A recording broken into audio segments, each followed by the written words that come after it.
এক ব্যাগ রক্ত কমসে কম কোন ল্যাবে যদি দান করেন, ল্যাবরেটরিতে 4 থেকে 6 জনের প্রাণ বাঁচাতে পারে। 4 জনের জীবন বাঁচায় এক ব্যাগ রক্ত। প্রায় ফেসবুকে দেখবেন এরকম শেয়ার করা হয়, একজন মুমূর্ষু রোগীকে বাঁচাতে রক্তের প্রয়োজন, রক্তের গ্রুপ এ পজিটিভ। কোন সহৃদয়বান ব্যক্তি থাকলে আপনি রক্ত ডোনেট করতে পারেন। আহা, আপনার এক ব্যাগ রক্তে বেঁচে যাবে 4টা প্রাণ। সুবহানাল্লাহ বলবেন না? এই যে বেশিরভাগ তুমি দেখতেছি যুবক, এই যুবকরা প্রতি 4 মাস অন্তর অন্তর, তুমি যদি স্মোকিং না করো, তুমি যদি ড্রাগ এডিক্টেড না হও, তোমার যদি ভয়ঙ্কর কোনো কন্টাজিয়াস রোগ না থাকে, প্রতি 4 মাস অন্তর অন্তর তুমি ব্লাড ডোনেট করতে পারবা। আর যদি না দাও, তোমার রক্তের সেলগুলো এমনি ভেঙে নষ্ট হয়ে নতুন সেল গড়ে উঠবে।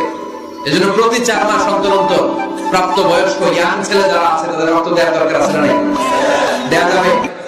এই বছর আমরা কমসে কম একবার রক্ত দিব। আজকের এই মাহফিল থেকে নিয়ত করতে চাই, কে কে আছে হাত তুলে আমাকে না আল্লাহর দেখা, যাদের বয়স 18 এর উপরে